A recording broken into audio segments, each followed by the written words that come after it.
Sorry, yeah. Okay. Good afternoon, everybody. Can hear me well, right? Okay.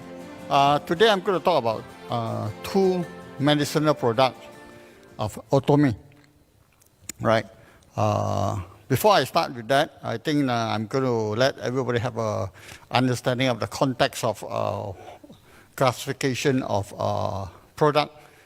What's the difference between a medicinal product in a Singapore context, and what's the difference between health supplement in the classification? So let me start.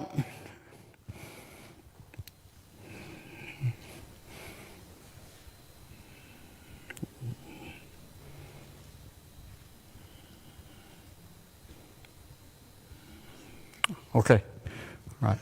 Okay, so the two products that actually belongs to medicinal class in Singapore context actually is Atomy's HemoHIM and Hongsamdan. Okay, so in the Singapore regulatory context itself, right, health supplement basically does not require any product registration, right? So therefore, health supplement doesn't require any product licensing from the health authority, right? And as such, importer of a health supplement basically does not require to have a license, and basically anybody can import a health supplement in the Singapore context, okay?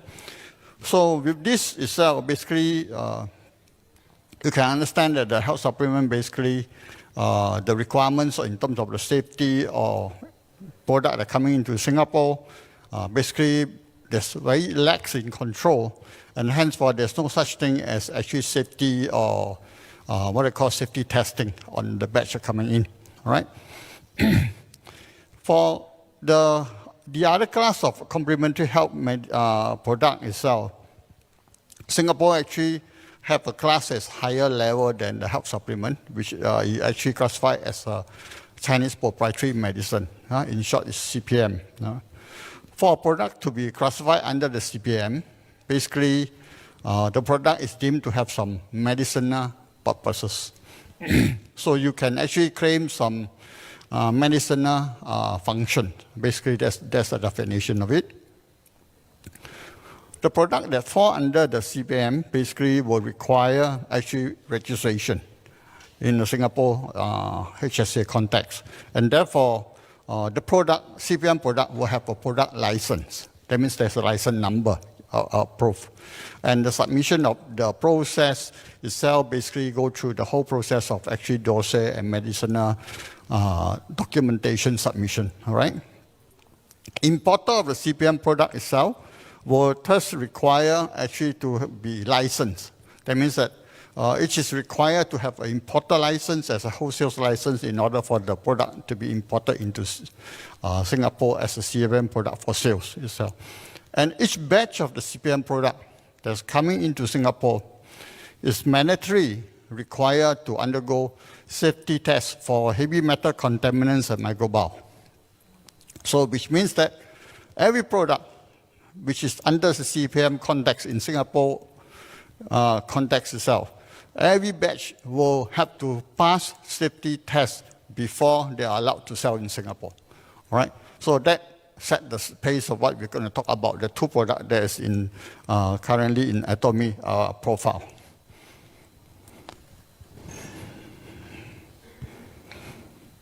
Okay. Let's talk about the first product, which is HemoHIM. I think everybody is aware HemoHIM is the top product, selling product in Atomy, all right? So it's Atomy's leading product, and if you talk about Atomy, and you talk about product representation, I think HemoHIM is a synonym to Atomy, okay? So it is important, of course, that as the chairman have said, all right, if you want to be successful in Atomy, all right, you have to be familiar with product.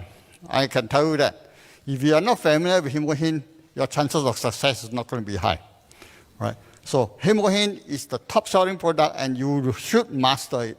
But in mastery of HemoHIM, it's not just knowing how to say HemoHIM is good for everything.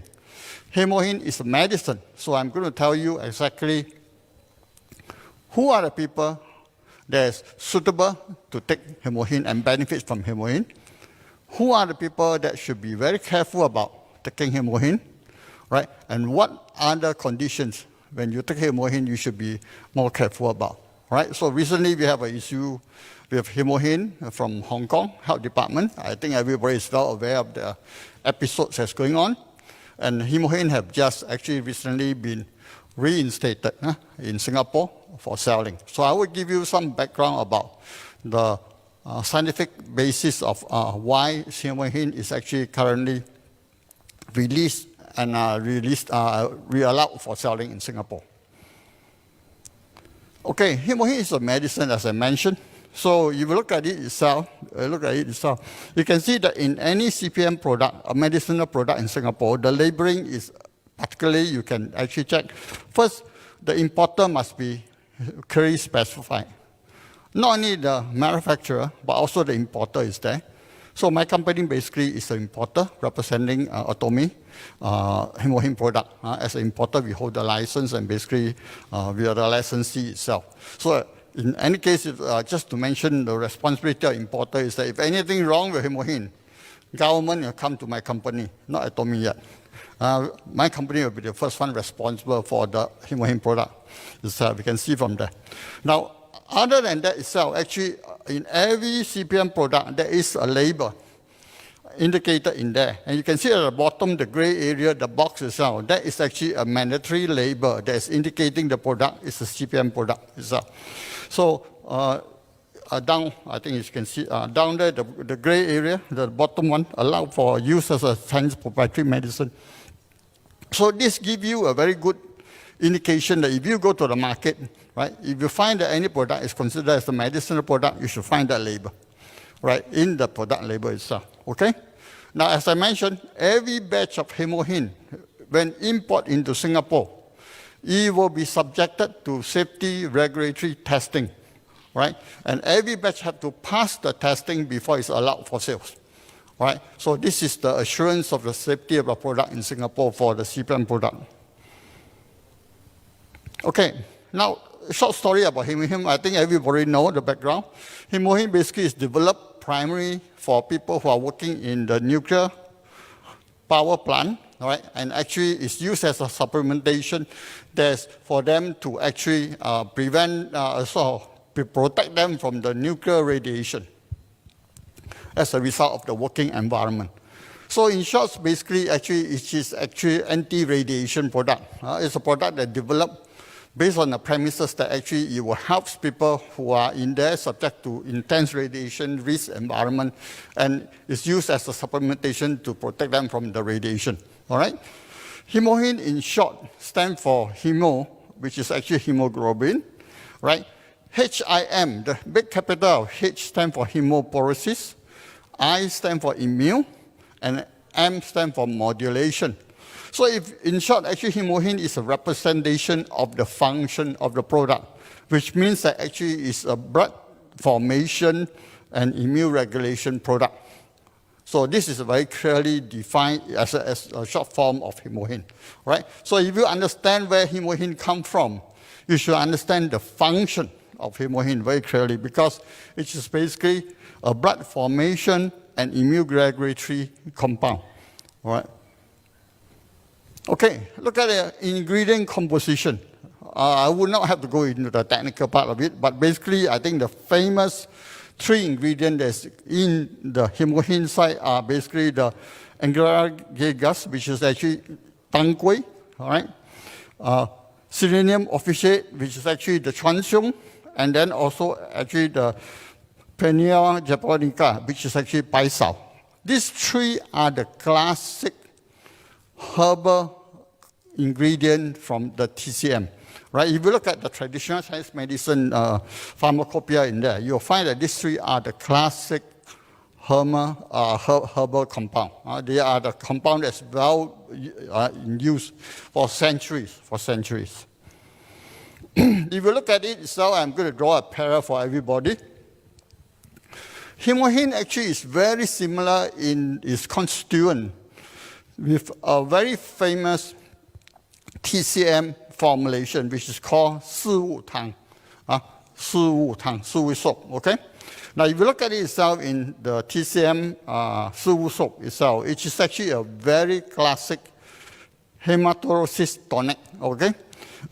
For centuries, this Suwu Tang has been used for actually treatment of a blood deficiency, right?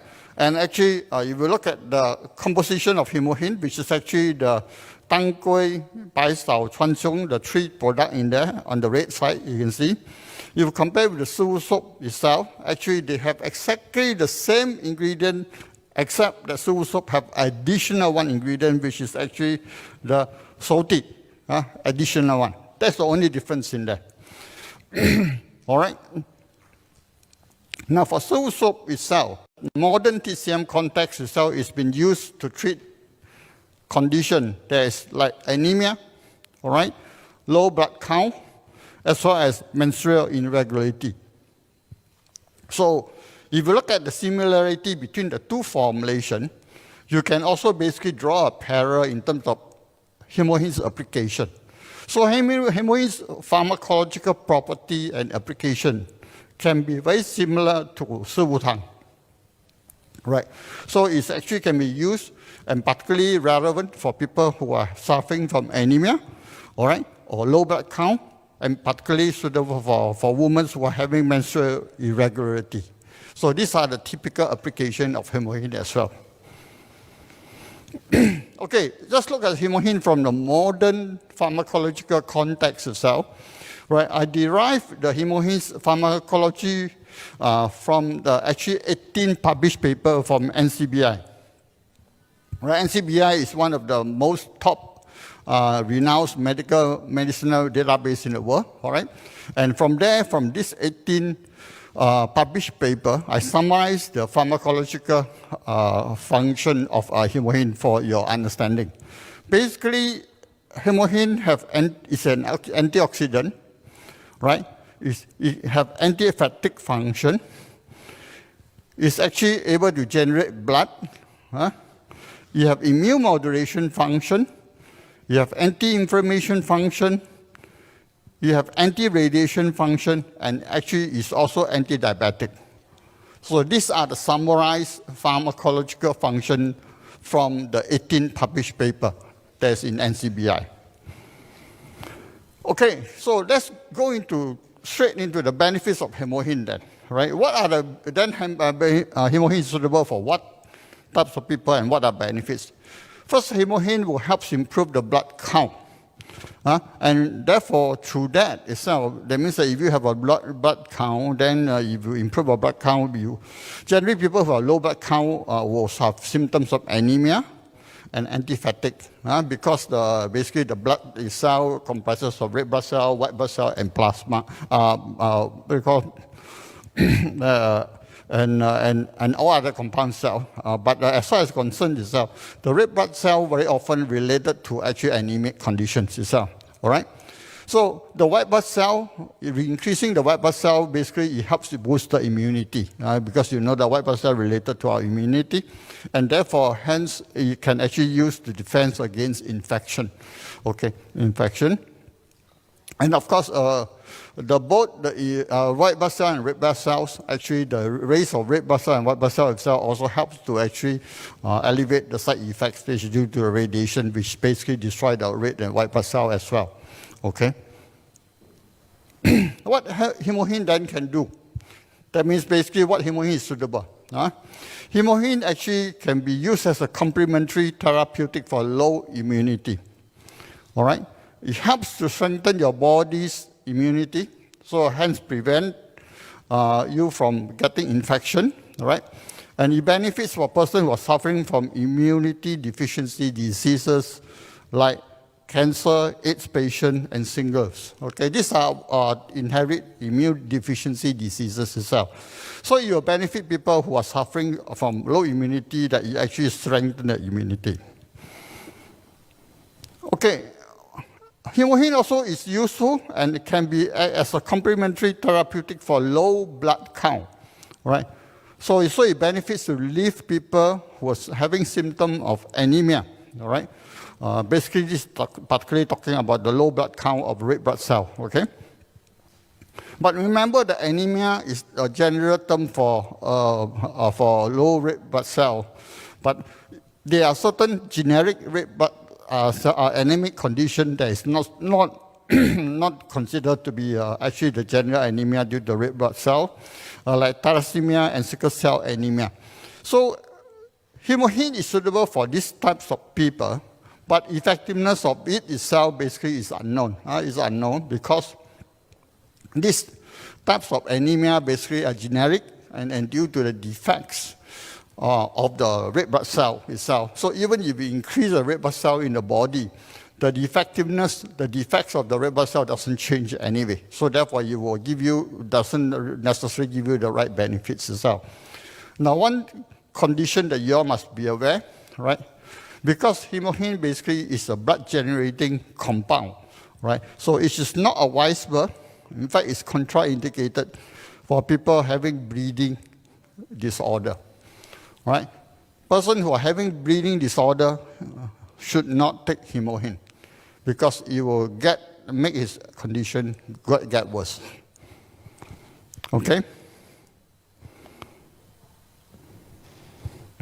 Okay. Because a lot of members, in fact, have approached me as well, and they ask questions about HemoHIM, and most of them actually have also given HemoHIM for cancer patients. Right? So I want to just particularly take this opportunity just to delve in a bit on how HemoHIM is applied for cancer patient itself. All right? Now, okay, the HemoHIM on cancer patient can be looked at from two contexts of cancer treatment. One of them actually is the radiation therapy. Right? In cancer treatment, cancer therapy is one of the modalities, very commonly used. Right? And what are the problems of having a radiation therapy treatment? What are the side effects? Basically, for short-term, radiation therapy basically will basically destroy your blood cell. So basically, you also destroy your bone marrow blood forming function, and henceforth, it affects you having a low blood count issue. So in this case, the short-term side effect actually is fatigue and low blood count. This is actually the immediate side effect of the radiation therapy, all right? Localized-wise, if the area that has been irradiated, you actually will have other side effects. For instance, if your radiation is on the abdominal or pelvic area, you will have diarrhea, all right? And if you have, when it's on the joints, on your chest, all that, you will have actually stiff joint and muscle pain in the area that's irradiated. Long-term, actually, you have problems with those organs that has been radiated itself. Right? So if you have lungs and heart actually been radiated, you will have actually heart failure or lung problem as you go on for long-term side effect. Lymph nodes itself, your radiation long-term, you will have water retention and so on and so forth. All right. So radiation causes side effect, and therefore you also reduce your blood count. So remember. Chemotherapy is another modality in cancer treatment, very common and very often is the first line of internal medicine for cancer treatment.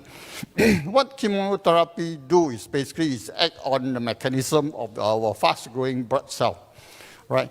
Our body fast-growing cell in our body are basically the blood cell, our hair, our mucosa membrane cell. These are the typical cell that's very similar to a cancer cell, which is fast-growing, all right?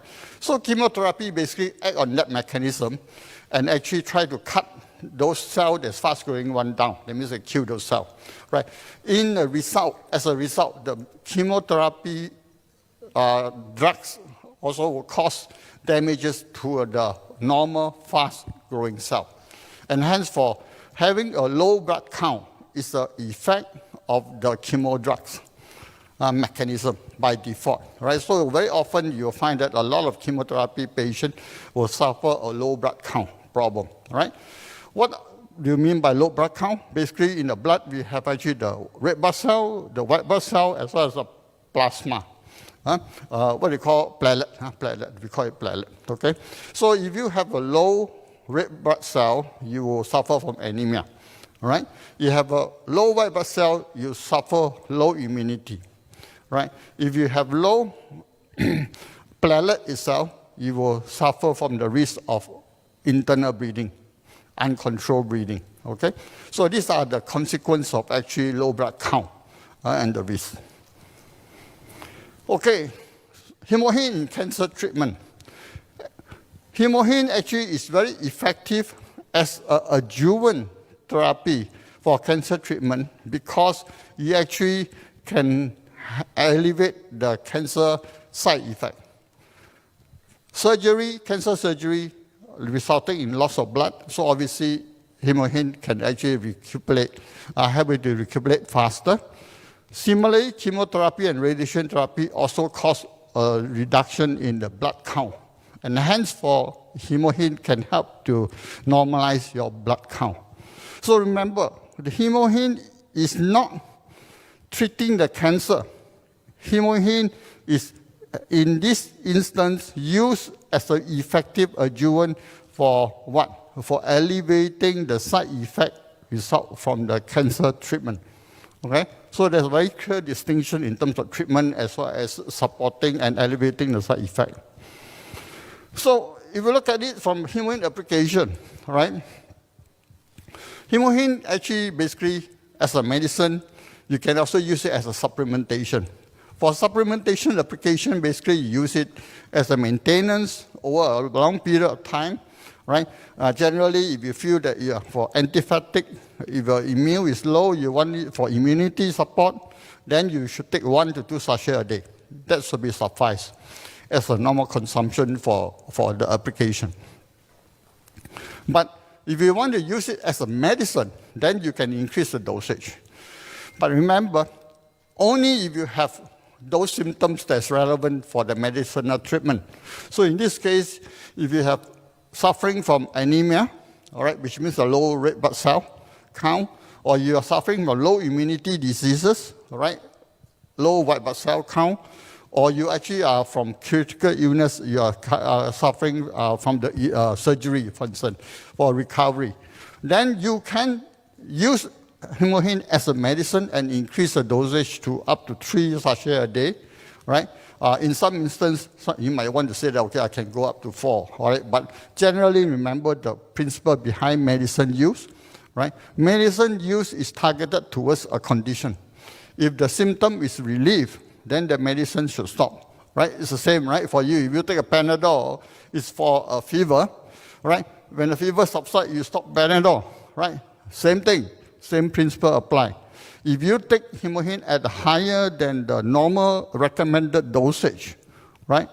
Take it for the purpose of the targeted symptom, and if the symptom is normalized, revert it back to normal dosage, all right? That is a very important clinical practice in all medicine, as well as if you take supplement. Remember this guideline.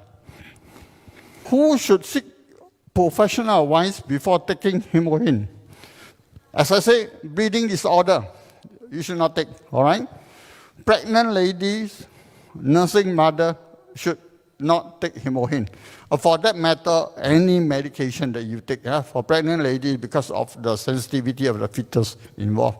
So you should not take any medication unless you are telling by the doctor, right? So don't self-medicate when you are actually pregnant or you are actually breastfeeding as well.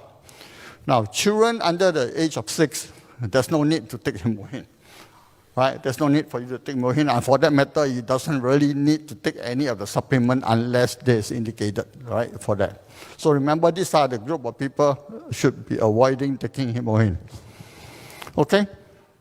Who should take with caution?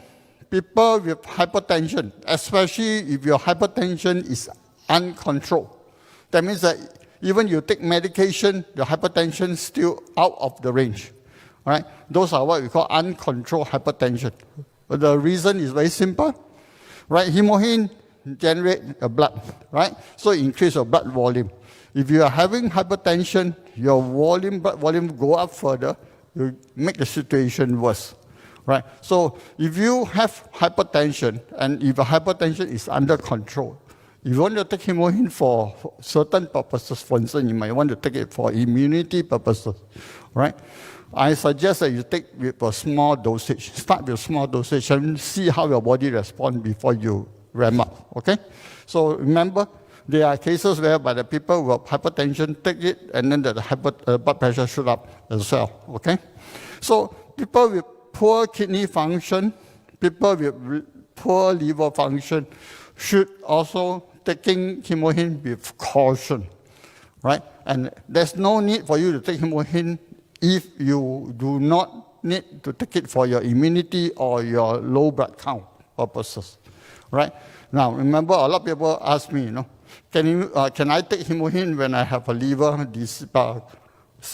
condition? Actually, they mean that can HemoHIM cure the liver diseases? The answer is no.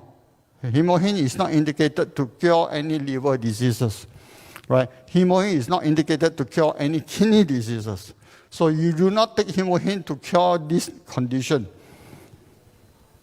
Okay, we talk about the medicinal problem that caused by Hong Kong Health Department. I just want to give here everybody a background and a very scientific evidence of what the basis is. So remember the issue of methicillin, okay? So methicillin is a compound that actually is found in a lot of natural herbs and fruits itself, right? And Hong Kong Health Authority basically mentioned that methicillin contain methicillin, and hence for actually it cause problem when you inject HemoHIM because you're taking HemoHIM because of this compound contained in there. Now the fact is that actually the methicillin is actually naturally found in a lot of compound, and therefore for that matter I want to use a scientific evidence to explain to you the basis of how HemoHIM has been actually rectified by HSA in terms of the safety clearance. First, if you look at it itself, one sachet of HemoHIM actually contains about 0.2 milligram of methicillin. This is a published number. This published number actually is even stated in the Korean Ministry of Food and Drug Safety. They published that number itself. So this is a published number that we know HemoHIM contains this amount. Now, since methicillin is actually a drug, so it's very simple. We just have to go to the drug directory and pick out methicillin and look at their current therapeutic dosage that's used for treatment. So a normal adult therapeutic dosage for methicillin is 20 mg per day per dose, all right? So if you base on this basis itself, in terms of equivalent of the amount in the drug dosage, you have to take up to 100 sachets of HemoHIM in order for you to achieve that therapeutic dosage.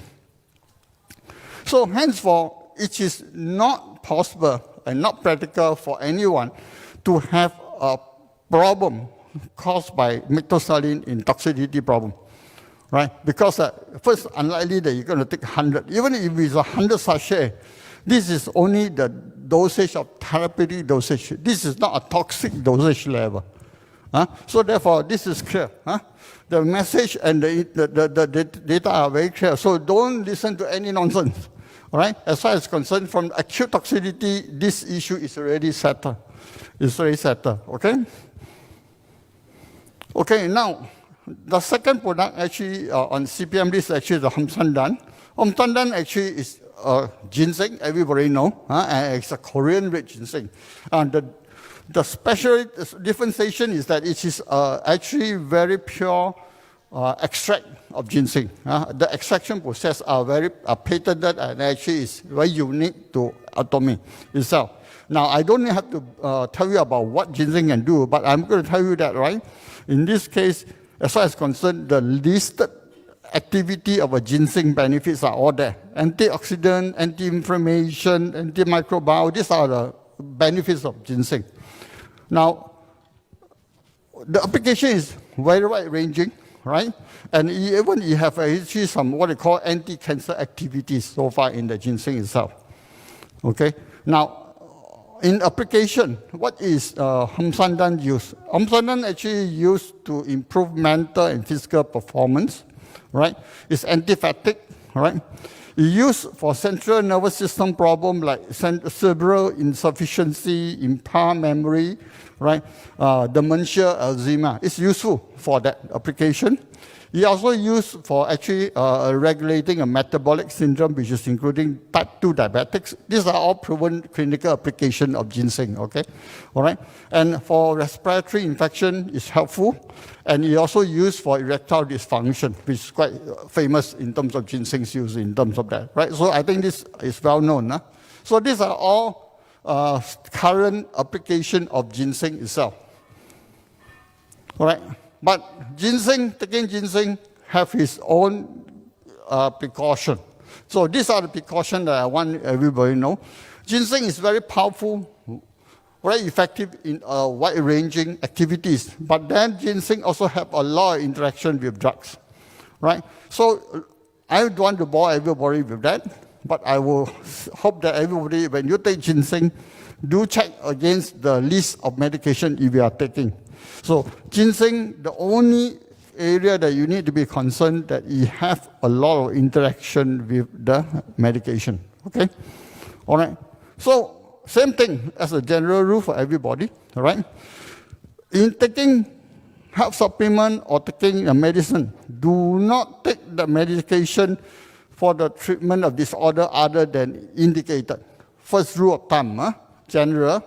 Second, do not consume beyond what is normally recommended dosage.